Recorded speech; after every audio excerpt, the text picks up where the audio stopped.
Through a moment in this journey, ain't discussing what I know, just what I'm learning, trying to grow. I hope you heard me and don't hold me to my past thoughts. We pass time with fine wine and lemon lime talk. Raise a glass to the present, and the past was a blessing. We're moving forward to the future, looking bright as heaven. Welcome back to the dumbest guy in the room. Today's guest was actually my very first guest on the podcast, April 19th of 21. For anybody that bared through that 4 hours of nonsense, I appreciate it. But I look back at my life since then, man, and I've changed so much since then till now. The podcast, I've been, I did stop for a while after my mom passed, but I'm getting back into it, and the way I have conversations with people has been just a little bit better, and I'm gonna get back to that. But I wanted to have you back on, man, so that you can kind of just go through, what has changed in your life. I know a lot has changed from April of 21 till today. So today's guest is Nick Ferry. So if you just walk me through that, brother. Yeah. Thanks for having me on, dude. Appreciate it. Man. So over 4.5 years ago now, I went to it was your mom's house. Got in the basement and we went to just chatting it up. And I was a sales manager at the time at Sussman. That's what I was doing. Obviously still drinking if you watch that podcast.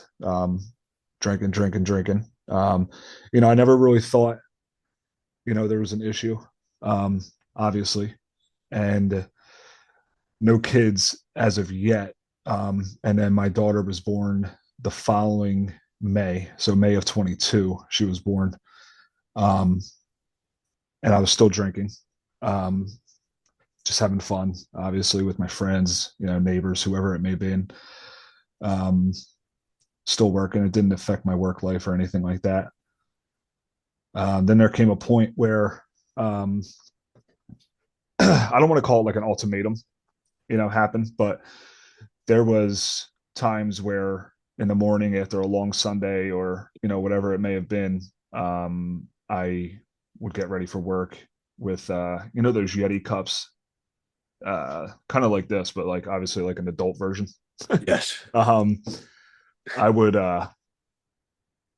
put like a couple shots of vodka in there, put water in there, strawberry lemonade, whatever I had at the time, those Crystal Light packets with the short, whatever, fill it up and just sip on it during the day while I was at work. So back up a little bit. So I was the sales manager then, and then I forget exactly when it happened, but Sussman ended up selling to a group down in Virginia called Rosenthal, and they pretty much changed all the pay plans, right? So me, myself, and mostly everybody, all the managers there, decided to just leave, walk away. And that was on the sales side of things. That was the last time I was in sales, technically, I guess you can say. Now I've been on the service side for over 3.5 years now, 4 years. I was at Midas for a little while, and then I got an opportunity closer to home, like 8-minute drive. And I now with the Fred Beans group on the service side, which I love. I better work-life balance, not so much of the sales stress. You could attest to that. Oh yeah. So still in the car business, obviously. But yeah, while I was at Midas, I was doing that, drinking, coming home, still drinking. And I wasn't much of like a drink every day kind of guy, but I was more of when I did drink, I was just getting fucked up. You know what I mean? Just every single time. I didn't have to drink every day. The only time I really did drink is after, like I said, like a long night, just to keep that edge off, or like they say, the best cure for a hangover is just keep on drinking. And, yeah, you're not kidding, dude. I've been there. So then May of 22, my daughter's born, still drinking. Um, a lot of things happen during that time and obviously before that time.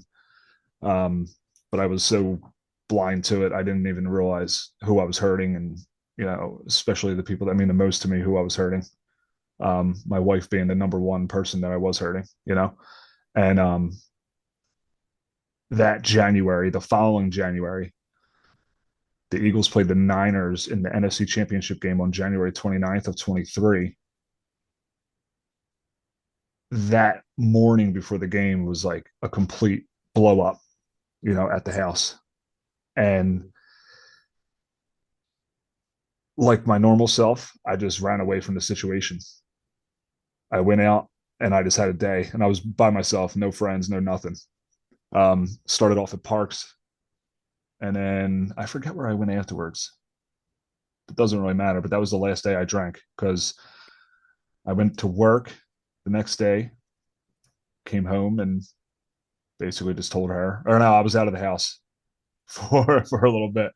It got bad. So it was either keep drinking, keep my, up my old ways and lose my family, because that was, at the end of the day, that was part of it, the ultimatum.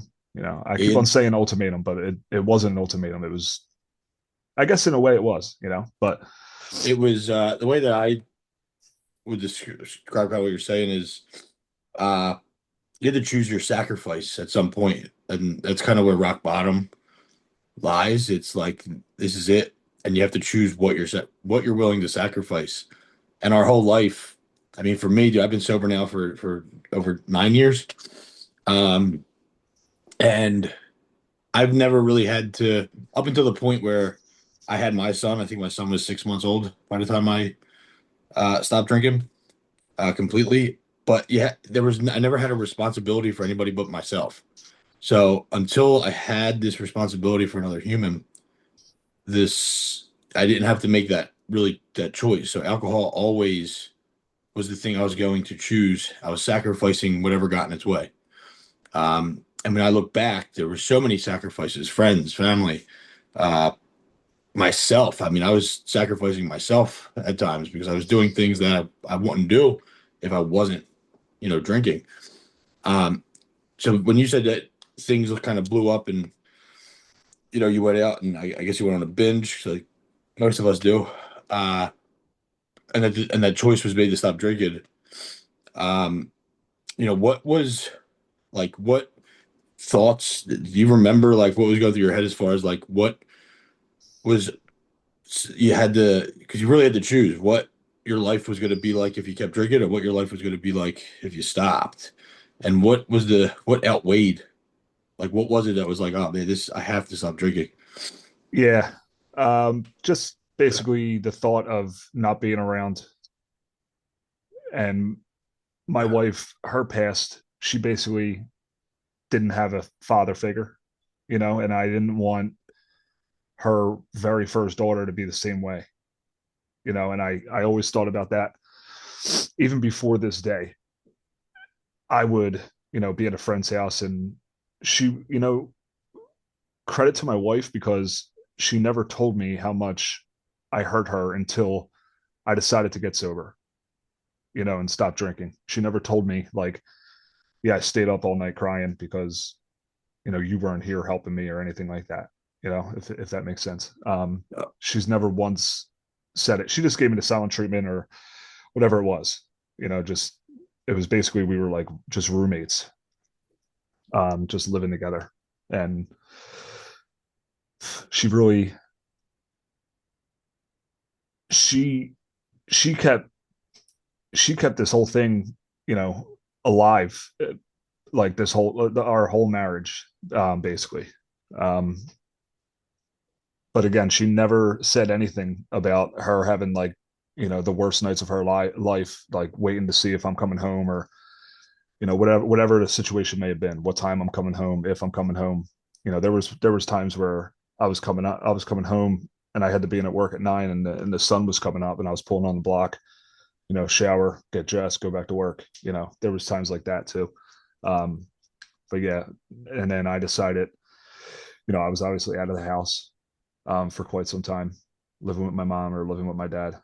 And then that whole time, obviously, I was trying to stay in touch and just either FaceTime or, she would let me see Cambry every once in a while, but I it wasn't for long periods of time. So, she was just trying to, teach me a lesson basically, and it worked and even my dad came to my, we would talk, and he basically said, you know, be a man. You gotta, you did what you did. You done what you did and everything like that. And you got to think your family's the most important people in your life right now, forever. Yeah, you gotta own it. Yep. And Yeah, so that's good advice. I, that's basically it. I chose my family over myself, if that makes sense. If that makes sense. Chose it over alcohol, and that was the last day I ever drank anything. So do you remember like what was the first thing that you did in order to make sure you stopped? Did you just stop and just stop? Did you, you know, uh, a lot of people go to rehab. I didn't personally have to do that. Um, I called uh I called my boy Dan Shortle. The dude saved my life because he answered the phone. But he got sober. He got sober years before me. When I mean, we were seniors. It was after senior year of high school, and he got sober. And people would make fun of him and all this stuff because he, disappeared. He changed up. Like people like to say that you're changing, when in reality you're just trying to better your life, and everybody Yeah. else wants to pull you. Everybody wants to pull you down. But he was the first call that I made. He answered the phone, and he picked me up. He's like, "All right, dude, I'll pick you up tomorrow night. We're gonna go to a meeting." And he came, he picked me up, he took me to a meeting, and I've been sober since. Um, what steps did you take to, you know, uh, really try to focus on staying sober? Yeah. So I was at Midas at the time, running a shop on Frankfurt and Linden Ave in Northeast. And it was very weird how this happened. And I wish I was making it up, but that day, so I guess you can say it was January 30th. If there was, I don't fucking know. Some months have 28 days, 29 days. I don't know. And so we'll call it January 30th. I'm supposed to be the dumbest guy in the room. Listen, I a lady comes in, and she just is there for regular service on her vehicle, and I was like, "Are you dropping it off, or are you wait here for it?" She's like, "Actually, I'm gonna walk over to my meeting over at you probably know the name of it. It's right next to Life or that. death. It's right next to that bar. What's it called? Out of Whack Jacks. It's across the street. Yeah, yeah, yeah. Life or death. Yep, right there." And I was like, "Oh, you go to meetings?" She's like, "Yeah, I've been sober for X amount of years, and for quite some time." And I was like, "That's so weird. You just said that because I'm trying myself to get sober." She's like, "Oh, how long have you not had a drink for?" I said, I looked down at my like a watch. I probably had a watch on my phone, and I said, less than 12 hours." And she starts laughing. She's like, "Here's my number. Why don't you come to a meeting one time?"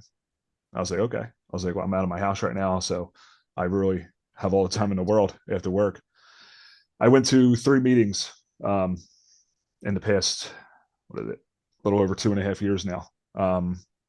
2 meetings I went to that night, and probably, or no, I went to 3 meetings that night, and probably a couple of days after that, and it just wasn't for me. Um, I saw things that I didn't want to be around because of my past and what I've seen my brother go through at these meetings. Because some people just go to these meetings, and because they go to the meetings, they think they're, you know, on the right track still, when in reality they're not. From what I see, most people are there, and they're living the lifestyle, and being sober, and they need it. But for me, it just wasn't for me. I Yeah, it's not for everybody. I think everybody, has their own own way of doing it. And if you're doing it, you're doing it. For me, it saved my life. I don't go anymore, but I went for the first 2 years.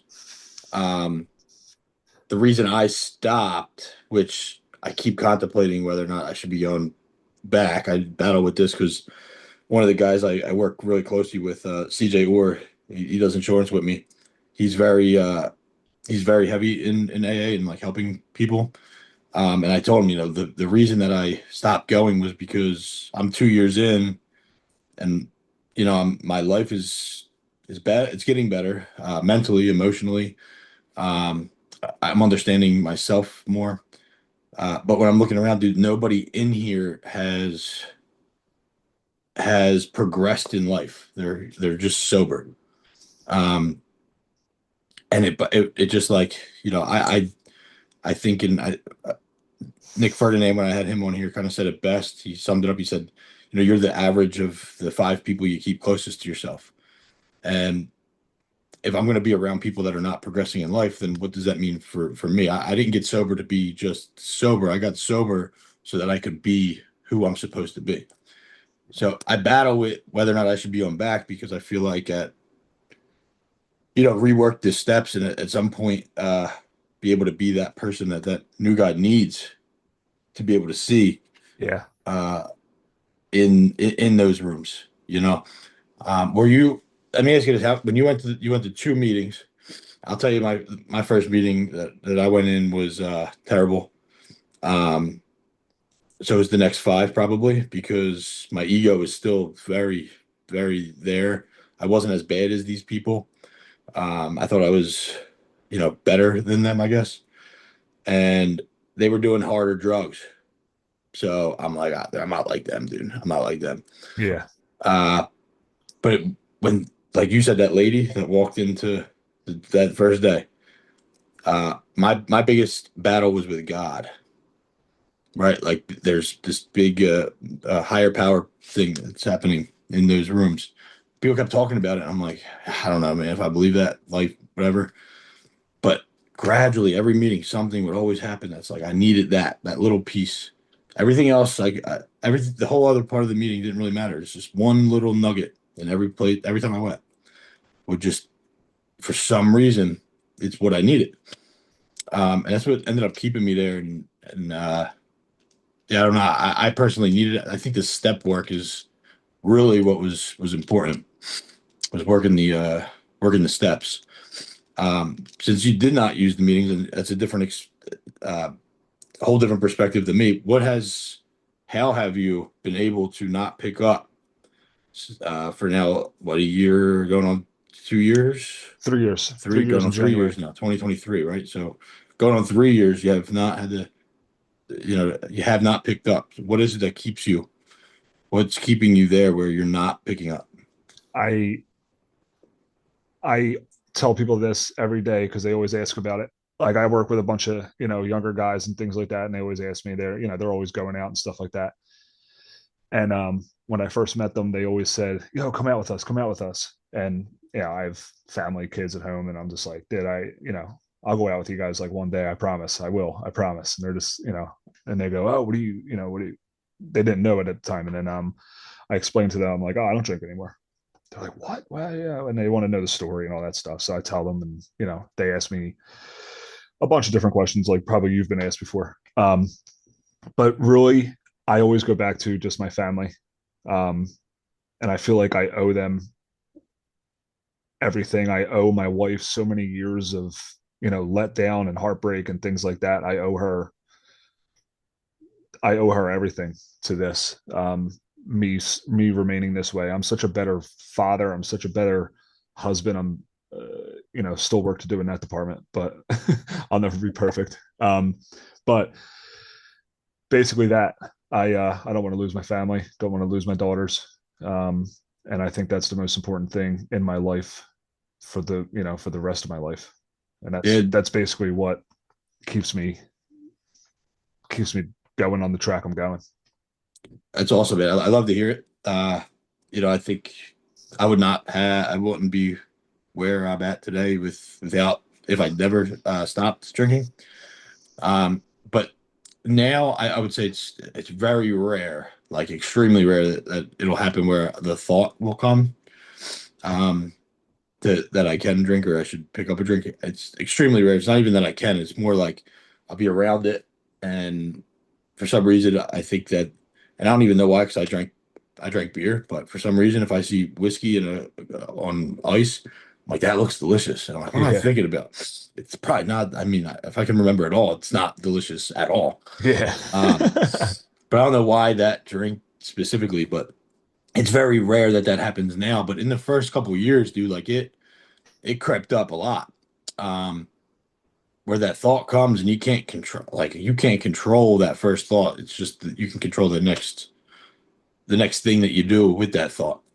Um, for you, not not working the steps of being in the meetings to hear how people are dealing with that stuff. What have you created a way that if when that thought comes up or if you have the thoughts still, what you do next as Yeah. far as So in the beginning, so if you remember this, that was the NFC Championship game, and then there's a bye week, and then the following week's a Super Bowl, and we always had the Super Bowl at Tommy's house. oh yeah. That was really rough. Um, Aside from them losing, but that was really rough because everybody there drinks. My wife's not a big drinker. She'll have one drink, maybe, two. And then, she's been like that since I've known her. Still to this day, she'll have a drink or two and that's it. But that was really rough. And for the first, I would even say still to this day, not as much as obviously in the beginning. Um, those thoughts will creep into my head like, dude, I could definitely have a beer or two. But that, like I just said in the beginning, every time I drank, I didn't drink just to have a beer or two. Like Yep. most of us. I When that thought got into my head in the beginning, I would just pretty much alleviate myself from the situation and then go to my like safe space, which is home, you know, and be with my wife, be with my kid at the time. Now I have two, but that's basically what I do now. I can be around it. I can, I was just at the casino the other night. Everybody drinks there. I was just at the dinner with, my wife and a couple of friends of ours. They were all drinking. I can be around it now. And that thought still, comes into my head, but it's not nearly as severe as it was. I basically, I've learned so much self-control being in this process, and it I that's one thing I've always struggled with self-control. Like if if people were just I don't know how to explain it, but I've always struggled with self-control. That was one of my biggest problems, whatever it may be, drinking, partying, whatever it was. I always just had to be a part of it. I just wanted to be there. I wanted to be a part of it. I didn't want to miss out on any times like that. Now I couldn't care any less about missing out on those times. Yeah. That's basically, like I said, it was really hard in the beginning, like anything that you're trying to give up. But now I'm just good, you know. And I keep on saying that self-control word. I pride myself on having that.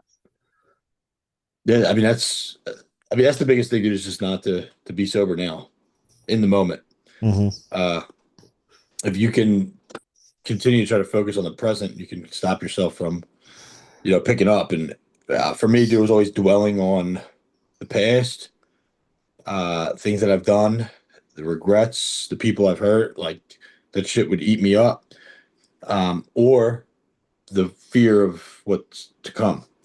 So constantly thinking about what I need to do, what I said I was going to do, just anything in the future that I'm anticipating would also eat me up. So it was hard for me to stay present, which is what the the step work allows you to do, is kind of look through your life and pick that shit apart, the regrets, the people you hurt, just resentments, not so much focused on other people. Because for me, and like I said, I only have my perspective, but for me, it was I had to work on myself. I had to figure out what the hell was wrong with me. What was, what were those driving forces that got me to really stop caring about myself and lying to myself all the time in order to stay sober. So in our me and my wife saved my life. I mean, without her, I'm not here. But the way that we have to work as a team is like we each of us have to make sure we're focusing on ourselves first, make sure we're taking care of ourselves, and then we make sure that our relationship is strong, and then the kids, because it's just without us two being a strong unit, the kids they're constantly seeing negativity, whether it be fighting or arguing or whatever it may be. But the arguing and shit comes from us not working on ourselves and then escalates the opposite way. Is there anything that you're doing like self-reflecting, like self-work to make sure that you're focused on Nick and making sure that, you're, trying to just do some self-discovery and figure out who you are? Yeah, I mean, I don't really think so. It's more or less just since I've been sober, I feel as if I'm just a better person, and I always go back to that self-control. I struggle with that so much, dude. I there was times where I was just completely unhinged, and I promised myself I'll never be that way again. And I I think the most important thing about this whole process for me was that time away from my family, because it gave me time to be in my own thoughts and be present with myself. And I just said, if I can get through today, that's great. That's a win, and then repeat the next day, repeat the next day. You get what I'm saying? So that time away sucked because I wasn't with my family, but it was very much needed because I needed it for myself. And my wife, obviously needed that too because of how much I didn't realize how much of a burden I was being because I was numbing myself, because I'd rather go out and get hammered and hang out with people rather than spend time with my own family. Um, I I needed that big, and being able to do that really helped out throughout this process because I always think about those days when I was not here and not being able to wake up with my family, go to sleep with my wife, things like that. And I just promised myself I will never, ever put my wife through that ever again. And luckily for me, my daughter still, I mean, she's only 3.5. She doesn't know, that her dad's sober. She doesn't know what that means, obviously.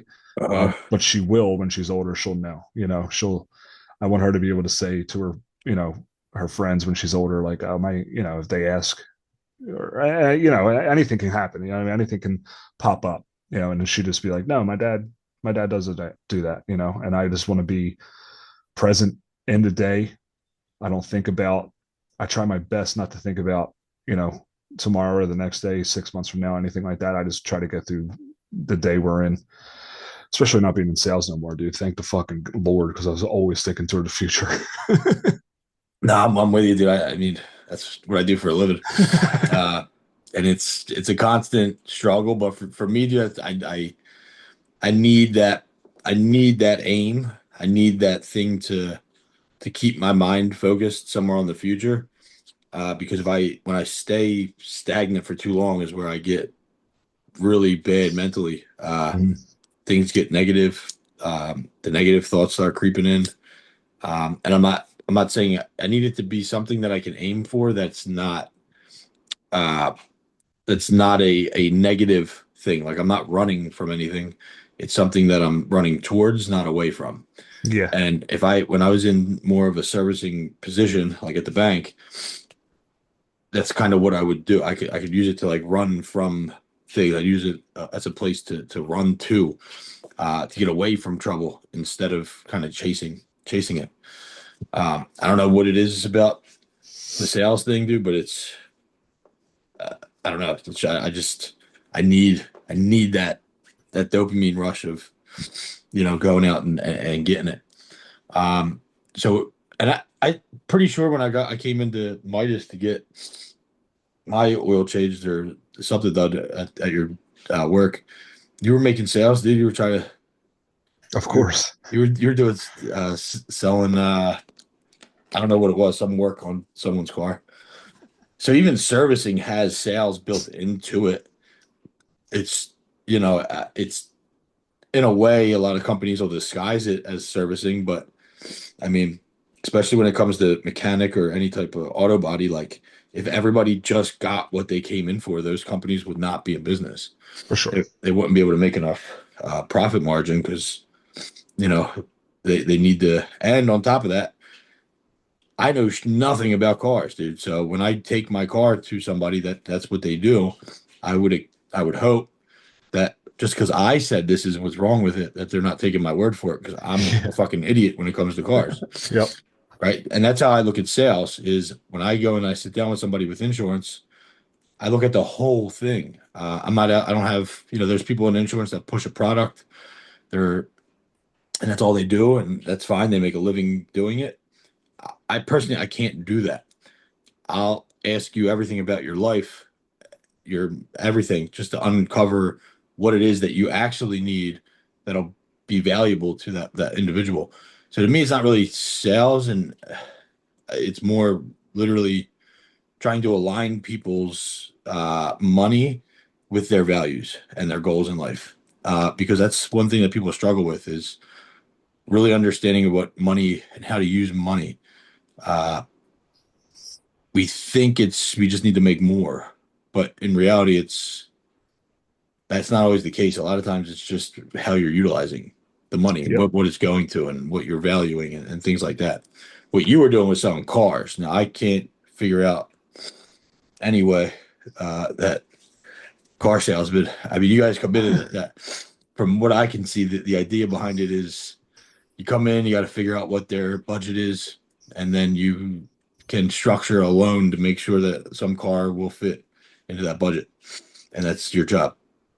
Yeah. Like, So when I right? when I first started, the biggest thing is um, the biggest thing is finding out what they want, what they need. You know, what does the customer need in their car? Do they need a third row? Do they need all-wheel drive? Do they need the cheapest monthly payment? Yeah, every customer is different, and we had this thing called a CNA, a customer needs analysis, and it basically asked them what's important to them, what's their wants, what's their needs, um, little things like that, and then based off that, you can figure out what kind of car you want to put them in. I still obviously, when people come in just for like oil changes and things like that, I'm a salesman at heart. I've always been, I always will be, because of, that was my pretty much my whole adulthood leading up to now was selling things, cars. Um, it's it'll never leave me because once you are into it for so long, you still have that. And like you just said, when somebody comes in just for an oil change, people would go out of business if you were just an oil change place, Yes. because you don't really make money on oil changes the way you make money on other, services. So obviously you do need to, I don't like calling it upselling people. You're letting them know what their vehicle, what the manufacturer recommends or things like that, so it's all part of the process. But yeah, I guess, at the end of the day, I still am selling things and still, doing my whole sales pitch to people. Is there any part of you that, thinks, that wants that? But I mean, here's an issue that I always had was I connected when I stopped drinking, I connected things with drinking. I remember when I first got sober, I'm sitting there like, dude, how am I gonna go bowling? How am I gonna go fishing? How am I gonna, and I could say it didn't matter what it was. It was always, how can I do anything? Because everything I associated with had a drink in my hand. Um, do you think that job or the sales role kind of you have it associated with that lifestyle? there was times. So I was at Faulkner Hyundai for I forget how many years, but Chickies and Pete's is right next to that. There was times where, if I was like I think the second shift was like 2 to 9 or 1 to 9 or something at the time. There was times where we were just dead. I would walk over to Chickies, grab a beer or two, do a couple shots, and come back. So Yeah. it was definitely because you walk in every day and you see that sales board and where you're at for the month. Oh shit, I'm only at fucking 7 cars and it's December 15th. You get what I'm saying? So it's like that was a huge factor, because I could go out every single night and most nights I did. Same thing with Sussman when I was the sales manager, just more stress. How are we going to hit our number for the month? How are we going to, there's so many damn aspects of, the car business, but on the sales side of things for sure. But that was like stress city, dude. It's, there was so much stress and I didn't think I was stressed because I would just go into work, try to sell the most cars I possibly could or get my salespeople to, sell most cars as they could.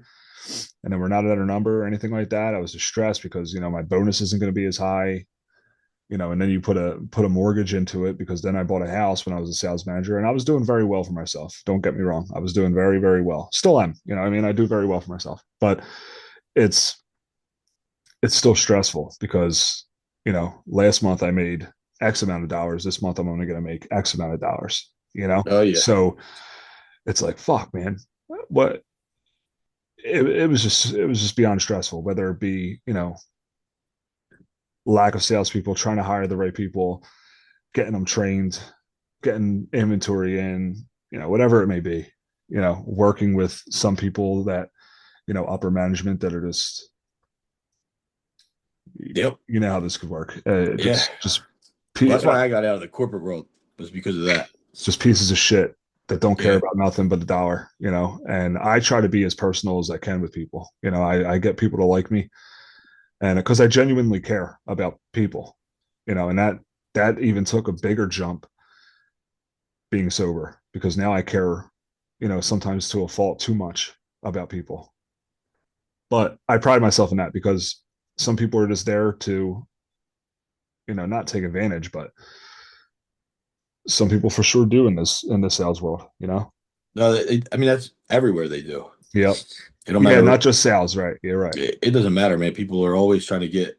It depends. Like for me, I always ask, what is it that I'm aiming for? And there's a lot of people in the world that power is what they aim for. And I don't want power. It's not. I don't want power over anybody. And I've also learned about myself that, uh, the things that I strive for is really for me to be a better person. Um, I'm always trying to progress each and every day. But there's a lot of people that want that power. And before, I would see it. I almost became so alone because I was always trying to avoid what other people were like. I just didn't want to have any expectation of somebody else. Now I kind of see it differently, and I just expect people to be themselves.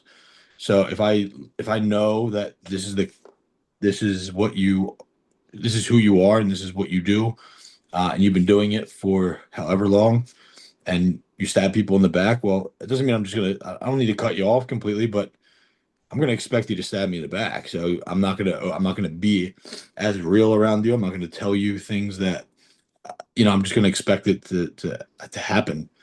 Um, I just think that a lot of people don't see the world in a way. They think it revolves around them, and that everything's an attack on them. Where I don't think it's an attack on me personally. When people stab you in the back, it's not because they want to put the knife in my back. It's because something's happening in their life, and it makes them feel better. It has nothing to do with me personally. Um, which I mean, I went through it with my family. I still don't talk to my brothers. They don't even talk to me. A lot of shit happened, and they were disrespecting my wife, and I'm like, all right, dude, well, if that's what it's going to be, I mean, that's on you guys. But I don't think they were. I don't think it was that they were attacking me. It's that they're going through. They lost their parents too. They're my parents. They're they're battling their battles, and I was an easier target than themselves. So I do truly believe that. I don't think that people are out really to get other people necessarily. I just think it's a consequence that people don't really consider all the time when they're making decisions. Yeah, You know, that's for sure. so in the corporate world, it's usually from some, or in business, it's usually just somebody's. You don't know what the fuck happened at their house before they came in. Like you don't know. You don't have no idea what's going on in people's lives, and they get angry, they yell, they whatever it is. It has nothing to do with me, and I know that. I'm just the face right now. This is where this is going down because you need somewhere to take it out. Yep. And that changed my perspective a lot, but it came through a lot of self fucking discovery because I had to figure out the fact that I was doing it to be able to see what other people are doing. That fucking it hurts. It hurts. So in your sobriety, like your relationship with your family, I know you guys are all pretty close. I mean, your mom's awesome. She's helped my brothers through all of that when they stopped communicating with me. I had no idea what was going on for months. But she did so much for like them, and your mom's always been there, just like my mom was always there for us. How's your relationships been with like your parents, your brothers? Because I know they were. I haven't like talked to them, but I'm pretty sure they were through Kenny. I think they were sober for a while. Yeah. Or So Kenny is still sober, from alcohol. He smokes weed. um, that's but typical that's these just days. yeah, that's just his. That's just his thing. But yeah, no beer, no alcohol for him for I don't even know how long, man. It was years when I first got sober. So I probably the same amount of time as you, I would say. I would have to find out for sure. Tommy had his issues, right? His struggles. But he simply his oldest is 12, I believe now. So it's been since then are really close to that number, of him not doing what he was doing. Um, he was he did I don't even know what he did. I was so young when he was doing that shit. Um, but he'll probably love to get on too and talk about that stuff. But yeah, so he's been good. He just drinks, but again, um, everybody needs that something, But as far as my relationship with everybody, it's so good, dude. It's beyond good. Um,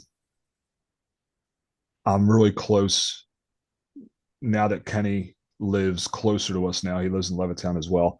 They just bought a house last year or Awesome. years now. I don't even know, dude. Time just flies. Uh-huh. But when he was living out in Hatfield for a really long time, and we, like everything, you just, you don't talk every day, whatever it may be. I was talking to him like once a month, maybe, but now it's definitely more. We're able to get together more. Tommy and I have always been like this, really close. Um, Still to this day, talk every day for the most part. My mom, my dad, same thing. My dad's just a different type of person now. If you don't reach out to him, and my brother Tommy's slowly turning into that dude because if you don't reach out to him first, he won't reach out to you. You know what I mean? That's it's kind of how I am, dude. It's hard though. There's so much going on. Yeah. It No, really listen, is. I understand it, dude. All of his kids do sports. Yep. They're older now. Um, Jill's a realtor, his wife, so she's busy. But they were just over on Sunday for the birds.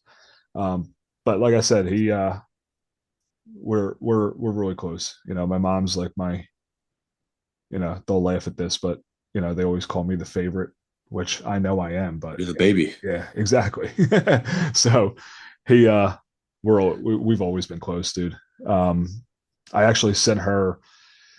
I guess it was relatively close to when your mom passed. You uploaded a video of a podcast with her that you did Yeah. with her, and I Yeah. sent it to my mom, and all she did was FaceTime me, and she just fucking was bawling her eyes out. She was like, it felt so good seeing her like in person talking and just being Kathy, and she appreciated it. She's like, every once in a while she'll just put it on, because they were homies, best friends since they were, for however old they were, Yeah, but they were young. yeah, they're very young. Um, but yeah, like I said, dude, we're all close to each other now, living wise. Um, so everything's good.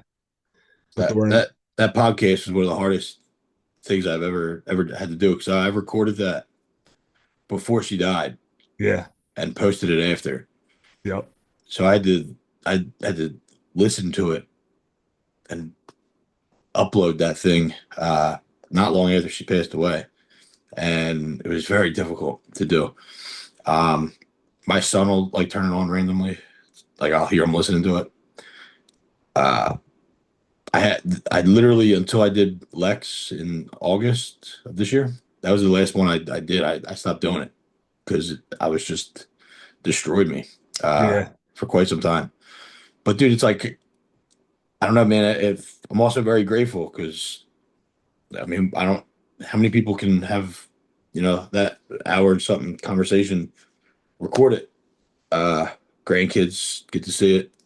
Uh, to hear their mom. I get to kind of just get to listen to it. Um, it was pretty cool that I did that. But it definitely was hard, dude. yeah. Because I remember I think, I think I seen it. I think you posted it on Facebook, if I'm not mistaken, Yeah. because I was just scrolling and I seen it. I was like, oh shit, nice. And I clicked it and I watched every single second of that damn thing. And then right after I was done, I sent it to my mom. And then that's when she called me. And she was like, oh my God, I couldn't even get through. She probably will have watched the whole thing now, but in the beginning, she called me like 10 minutes into it and she was like, I can't watch it anymore. But that was the most amazing thing I've ever seen in my life, It was because it was crazy. she went through losing her mom. It was relatively Close. close, so she had a really rough year that year. Um, but she's one of the strongest people I know, and she doesn't really show signs of struggling ever. I wish she would, but to be a little more vulnerable. But maybe I'll. Women are just stronger than us, dude. That's Yeah, why we need you them. ain't kidding. That's why we Well, need them. but it gave me like because even after that we talked, I was just like, "Ma, I would love to do that with you too." Just something to I have have. it. Just a memory to have, and I can talk to anyone about anything. And me and her are like we're almost like the same person, dude. We'll say the same things at the same time, and little stuff like that. And we always laugh about that. But yeah, I have a plan for that. See what we can work out, dude. Yeah, dude. Peg I one highly too is a recommend it. busy person. I highly recommend it, dude. It's you get to really just dig, have a quality conversation. It's not often you even get to do that. Yeah, Uh, because there's so, dude. I always think to myself like, how many things I don't know about her. yeah, You know, she the amount of things I don't know about her, my dad, their relationship before they got divorced, things like that. Like there's so many things that I have no idea about, and hopefully she's willing to open up. Obviously, not like get too personal, you know what I mean? But you know, because I probably won't I would ever post it. It'll just be one of those things I just have, that you have. Yeah, I So thought that's what I was. That was what it was going to be when she passed away because I never posted it. right, I was like, I don't think I'm ever going to be able to open this thing again. yep. But something made me do it. So you mentioned something there that how old were you when your mom and your dad got divorced? I was young, dude, because I have I remember having to be the only one that went to my dad's house. It was like every other weekend and every Wednesday or something. The court had that all set up, and Kenny and Tommy never had to go because they were older. But I was always there, every other weekend with my dad, things like that. He lived in Delaware County at the time. I had to be, because I remember being in eighth grade. So it had to be before eighth grade because Hector was in my life when I was in eighth grade. So it had to be before that. So what is that? 12, 11, 10, 9. Yeah, What I mean? yeah, Somewhere around there, somewhere around that age I was. So I was real young. So I didn't really understand it.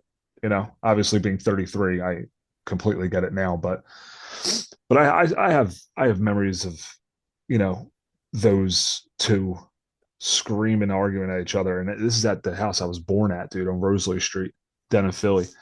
You know, so that goes way back. That was like third grade. I we Where those block parties were, right? Yeah, and we Yeah. moved out of there when I was in third grade. So Okay. you're 8 years old in third grade, Yeah. most of us. But yeah, so that I still have vivid memories of that. I have vivid memories of them meeting up and, you know, dropping me off to go with my dad and vice versa, screaming at each other. I remember my dad got on top of my mom's hood and started jumping on it because I was crying and he wanted to make me laugh. He was jumping on top of the hood, dude. Yeah, dude, I have memories like that. I have good memories too, but a lot of it was not so good. Yeah, and I think a lot of that though, for me at least, like the fact that the memories, the negative memories, I looking back at life, I feel like because I don't have a very great memory to begin with, a lot of things are I don't remember a lot of it, and even when I watch like a home video from back in the day, because I digitized a lot of them, I'm like I don't remember this at all, and I'm Yeah. watching it happen, and I'm like I still can't trigger this memory. Um, but the things I do remember were all the most emotional things that have happened, whether good or bad. And I do feel like in life, it's unfortunate, but the negative ones are a lot more memorable because one, I just feel like they happen more and you feel it more. Because good times are typically you're kind of in present. You're not really going through strong emotional changes, so it's Right. harder to remember, um, which can create a problem that happens because if that's all you're remembering and it's I mean if you can count the amount of things that you can even think of, it's like that's a very small percentage of your life. So what was happening the rest of that damn time that we can't Exactly. remember, and our memories pretty wonky. We over time we kind of recreate the memory in our head, saying it over and over again. It's not really it's not really what probably happened. And I look at that because of when I was drinking, like all my friends would tell stories about what I did last night. Each time it gets altered a little bit. And I'm like, now when I look back, I'm like, was that something that actually happened? Like, is this my memory? Was this kind of planted as my memory because I've been told it? Like, I don't even know what is actually my memory and what's a story that was told to me, somebody else's memory. And then it's like, what actually did happen? Which kind of helped with alleviating some of that mental and emotional pain because it's like I do think that that's just kind of why we remember those moments. But that's why I was saying like me and my wife using that perspective. I think it's important to focus on yourself and then the marriage and then the kids. I'm not saying put them last. I'm saying the marriage needs to be healthy. There needs to be uh because kids do what they see, not they do what they see. They're not doing what you're telling them to do.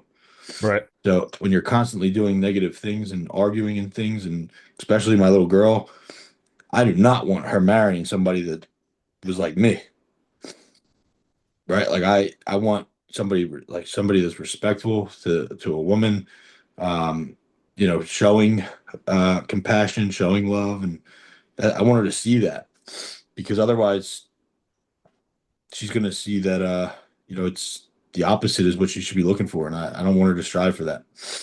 Uh, I don't know, but do you think that had an impact on you moving forward through life, especially your brothers didn't have to do it? That had to be fucking confusing. Yeah. I think it was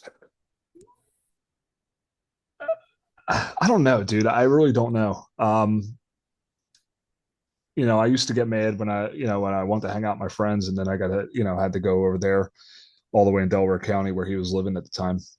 Um, to not be able to hang out with them, and I had to go there, and wow, fuck, dude, like why does Kenny and Tommy get to stay home, and things like that. But I don't know if it played a factor, um, really in anything. I just remember getting mad, getting pissed off about it because I started getting older and I didn't want to do it no more. And, eventually it came a time where, my dad was just like, it's okay. He doesn't have to come down, you know?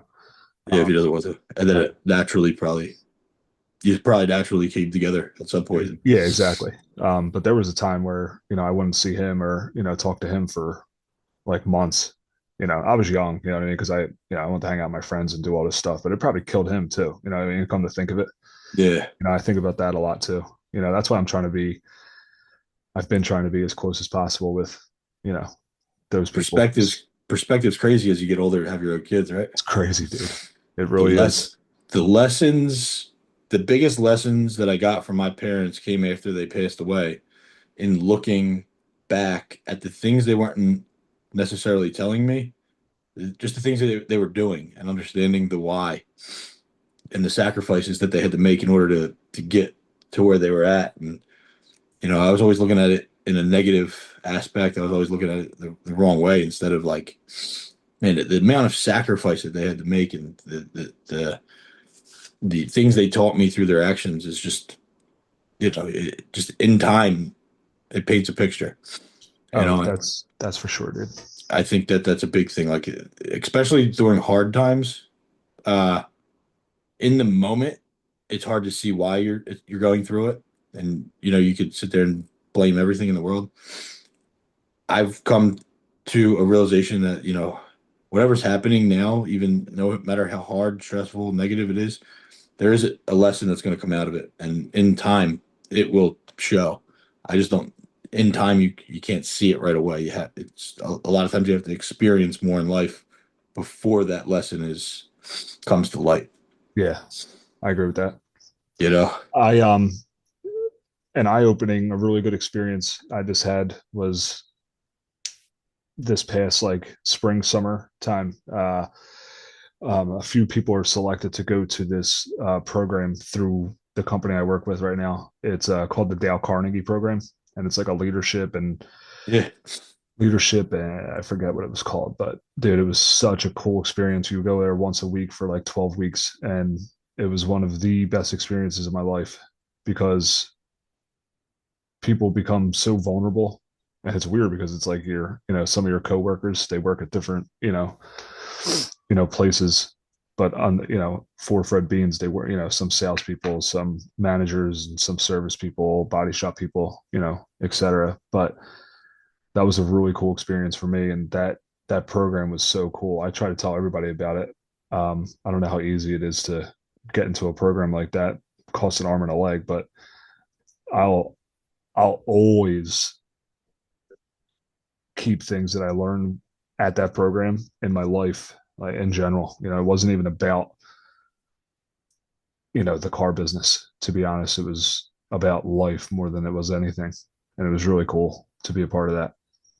Dale Carnegie is the guy that wrote How to Win Friends and Influence People, I believe. Yes. Yep. Yeah. I don't know about it. I know who he is in the books. I didn't know he had like a program. Yeah. So I believe I don't know if he's I can't remember if he's like I don't know if he's alive anymore, but all of his books and his programs and things like that, people I forget the guy's name who worked the class, but he was so damn good, man. He was dude, he was so good. It was an older gentleman, and dude, he was so good. I just but yeah, that book was given to us. Um I read the book, phenomenal book. It's a great book, dude. Yeah, really good book. But He's he's uh he's he's he's been dead since oh maybe yeah. like the 50s. Oh, there we go. See, Yeah. I'm see, I'm the That fucking book's dumbest guy in the that room. book's old as shit. But that's literally like it's crazy how but that's where I think it's important because the underlying foundation of things in life is not any different than it was decades Yep. ago. Uh, the things and the materials around us are different, but the underlying foundation of like truth and wisdom and ourself is all still the fucking same. and all this shit that we have around us, kind of we lose ourselves in it. Yep. You know, what do you think out of that Dow Carnegie that class? Like you said, you had to get deep and you had to be very vulnerable. Uh, what was it that that really changed the perspective in you? Like how deep did you have to? So I basically just told a story about, my sobriety and things like that.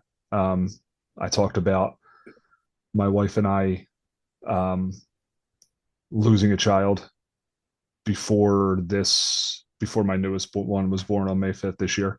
Um, I talked about a lot of things. I opened up like, because I'm a very open person now. Where before I would just keep everything in, not really talk about anything. I would just not really much of a person to open up and be vulnerable. But now I am, sometimes to a fault, where I'll just, find myself talking to a complete stranger about, my personal life. But um, that that class, watching people like start as quiet as can be in that class, to where 11 weeks later, however long it is, I basically know everything about this person's life. And that was one of the coolest things about that whole program, is what I got to experience from other people and how vulnerable they became. And it was really cool to see, because I kind of like did it myself. And then when I got to the class, it was almost like easy for me to do that. And I was basically picked almost like every time, for the beginning of class to, lead whatever that particular class was about, because how comfortable I was with talking about things. And, it just made it easier for others, and that was really cool to see. Um, it was super cool to see. Yeah, when you're able to open up like that, I mean, that's basically what AA did for me. Just was able to see the human side of everybody, the pain, um, and realize that people we're all human, man. We all go through shit. Yep. Dale Carnegie is a big advocate for that, like how to get through life without being a jerk, and live with other people, um, and seeing the human in everybody. Where AA is more for yourself and how to live with your damn self when you destroyed everything that you have. Um, but Dale Carnegie is a great inspiration to things. Do you read anything? Like, do you ever read, or do I you still just, do that kind of self discovery, or a podcast that you? no, not really, to be honest, but I did read that book. And I was, I should probably, I told myself that I would read it again, um, 1 year after the class. So that's coming up sometime early 26. I set a reminder on my phone here when it was, and I want to read the book again. Um, Not much of a reader or anything like that. Not much of a podcast listener, but What the hell do you do all day, then, dude? dude, I work and play with my 3-year-old. That's good. That's it. That's all I That's do. good. I drive I around know. all day, so that's all I do is listen to audiobooks and podcasts. Really, Yeah, I want to find like a podcast that, you know, like the Joe Rogan podcast is good, but sometimes it's a little extreme for me, a little too extreme for me with some of the stuff they talk about. But, I just try to stay away from all that extremist stuff. You know what I mean? Like, it will eat you up for sure. quicker than it can spit Yeah, you out, dude. it's And crazy, dude. it takes over your life. For me, I think it was necessary that it happened to me. And if you watch my podcast from beginning to now, I mean, you see the transition. Um, it overcame my life, dude. Where that I was fully controlled by that group, that ideology. Yeah. Um, and as soon as I started speaking up with it, with like your said, your brother lived in Hatfield with North Penn, I made that podcast about North Penn, and as soon as I did that, and people started really speaking up about North Penn, as soon as I made that podcast, that where I say I don't chase power, it was pretty powerful when people are constantly, reaching out and thanking you, and and then you feel like you can get stuck and pigeonholed where like, well, if I tell them that now they're becoming what they were fighting, they're going to not like that. You know what I mean? And you Right. lose all of it. But that is what happened. It was like this is like, wait, what's going on here? We're now becoming the thing that you're fighting. The monster you were fighting. Now we are. What are we Yep. doing? But yeah, dude, extremism is it's dangerous, dude. And it's if you can find purpose in life, it doesn't happen. It's when you start to lose purpose where people fall into that. Yep. No, I agree 100%, dude. It's some of the stuff I, just come across from, whether it be like even like back to like when COVID happened to Charlie Kirk's assassination Oh to, yeah, certain things like North Penn High School, other things like that, whether it be, the LGBTQ plus all that bullshit, you know what I mean? All that stuff being shoved down your throat. And these kids have access to tablets and phones and computers and everything like that, and you can try your hardest to keep your kids, off the internet and things like that. But we're other gonna find it. other parents aren't doing it. And then when they go to school or anything like that, they're going to talk about it. And next thing you Yeah, know, they'll they're find it. looking it up, so it's almost impossible, but you can only do your best to, keep people off, or keep your children from seeing things like go back to the assassination. Um, that video was shared millions of times. And, I had my nieces and nephews tell me, hey, did you see that guy get shot? They don't know who it is. They just seen the video. And it's like, fuck, dude. It's like, what? You didn't have to see that. You know what I mean? Yeah, dude. It's just crazy. And there How, was and it's we become so desensitized for sure. to awful things. Yep. And it's there's a reason though, dude. Yeah, I always that's where I came to grips with it. Like, why is this the thing being shown? There's millions of arrests every year. There's millions of people getting killed and shot, and there's cameras everywhere. It's all on tape. Why are the things that are being chosen to go national news? Why is that the thing that's that's being shown to everybody? And it does it. It grabs a hold of you, and Yep. it can control you, and it can create a fake division with a fake enemy that's not real. Jordan Peterson is one of them that I read all his books. I listen to him all the time, and I just started to. I, it's easy to when you have that amount of people that have a following. It's easy for that person, whatever they do next, for you to do without questioning. And for me, it was like I started to just see, you know, similarities in what he was doing. That's what I realized. No one's perfect. Uh, it's you got to not follow blindly all the time. I can listen to him. I'll still listen to him, still listen to what he has to say, but I'm not going to have an idol or a savior that's another human being. For sure. I agree. I think that's where it gets dangerous when you start to idolize a human that's going to make flaws, who's going to do something that may not be right. Um, and it changed my perspective a lot. Those days, but it was a scary time Yeah, for sure. I agree. They it's a lot of people, and even myself sometimes, at times, is very influenced. If I agree with something, I'm like, yep, that's it. That's what I want to do. And then that same person who said something I agree with wholeheartedly, does something else. It's like, oh, okay, I can get behind that. Or like they hate a particular group of people. All right, yeah. Yeah, I'll be there I'll be, you know what I mean? So with the torch. I try my absolute best to stay very even killed, um, about everything now. I know. And brother, would you realize that it's all the same team?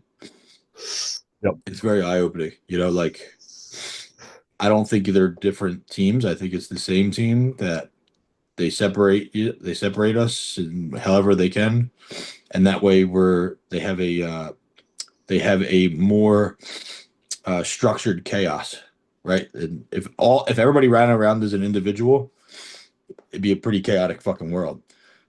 So being able to put people in these boxes and control those boxes makes the U.S. kind of move a little bit smoother uh, and that's why they have that's how dictatorships are created is like, well, we just want one box.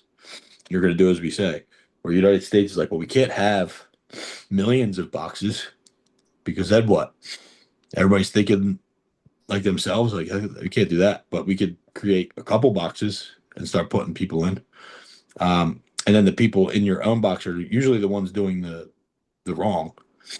Malcolm X, for example, I don't know if he's somebody I read a lot about, but Malcolm X, he's told this story about how the Nation of Islam would go into black communities and hurt or kill another black person.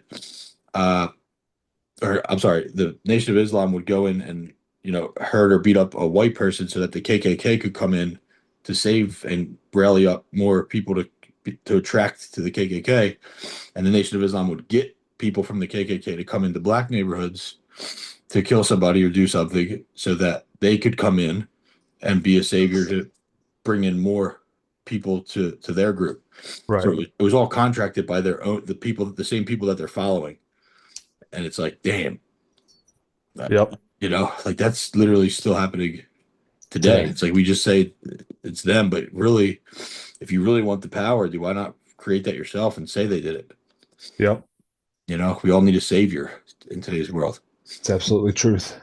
Last thing I would kind of ask you about, what about a higher power or something? Do you have anything that you kind of lean on as far as something greater than yourself, or what do you lean on there?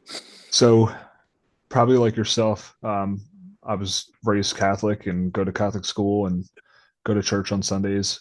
And then eventually that just, like out of nowhere, just stopped. Right. I haven't been to church since my wedding day, which was in 2019. And just as of late, I've been on Sundays. There's a Christian church around it's like in Ben Salem area. I forget what the hell it's called, but they're on YouTube. They stream it every Sunday, and I really enjoy watching that. It's kind of hard because I got both girls as Tories at work, but I really do enjoy that. But as far as like a higher power, I don't really know, dude. To be honest, I'm not like an atheist person or anything like that. Like I definitely believe in a higher power for sure. Um, but as far as me like having a go-to or anything, I don't really know if I do, to be honest. um I try to pray with my oldest every night, um but again, it's I don't really think so. You're praying, but what do you pray to if you I say the same prayer my mom used to say with me. what prayer is that? Now I lay me down to sleep, I pray the Lord my soul to keep. That one. That's a good prayer. Yeah. It's the only one I know. But the fact that you're doing that, you're doing that, like, who are you talking to? Where do you find the benefit? There's a reason you're doing it, correct? Yeah. No, I want her to know I want her to know about Jesus, and things like that. I definitely want to raise her that way. And it's not that I don't believe in them, it's just I don't practice it. You know what I mean? That's a huge statement right there. There's a lot of people claim to believe, but do not act in the same way. But yeah, man, look, I don't know if there's anything else that you wanted to share. I know, been a little over an hour now. I'm under the weather like crazy. The whole house. I know, dude. But is there anything else that you wanted to share about or talk about? No, the only thing I want to end on is, I really, really, really hope that, maybe it won't be tomorrow or then, in this year or, yeah, or next year or anything like that. But I really hope you and your brothers can somehow get back together, because it's so important. You of all people, and them should know how fast life can change. That And I really hope you guys can find each other again, and just be the Billy, Jimmy, and Greg that I remember growing up. I appreciate that, dude, and I want the same thing. It's I told my cousin Tasty about, like, what are you gonna do? I'm like, dude, I've through the process, I've reached out to them on multiple occasions, and it kept turning into me being selfish, trying to help them. And then at this point where I'm at, if they reach out to me, or they need to contact me at this point, because I've put the footwork in. I've done everything I possibly could to reestablish that, and each and every time it just turns into me being a bad guy for some reason. So I want the same thing, dude. I hate that it happened that way. I've hated it since the beginning. But at the same time, I do think that there's a lot of self-work that they need to look inside and see. Because I've admitted, I've told my part. I know I fucked up in places. I know I'm not fucking perfect. Admit the things I did wrong. But at the same time, it's like, that's still all they see, Right. You can't start back a relationship without being honest and with everybody, yourself, and each other. Otherwise it's just going to happen again. You can't just pretend it didn't happen. And that's kind of why it is where it is, because they just want to pretend like it didn't happen. And if you do that, you're just it's just, I don't know, it's just never gonna, it's always gonna end up in the same spot than before, if we don't address what the hell is going on. And it's not really, Greg will talk to me about it. He has talked to me about it. It's really Jimmy, who's not really willing to have any type of conversation. It just points the finger at me, which, if that's the way he wants it, then that's the way he wants it. But I'm more than willing to have a conversation. It's just they're not really ready to have a conversation. Yeah. Well, I hope one day that can actually happen, and if it's supposed to, it will. Yeah. I pray for them all the time, man. I hope they're doing well. I hope they are doing very well in life. I don't want to say anything wrong, anything bad happened to them, but life happens, man.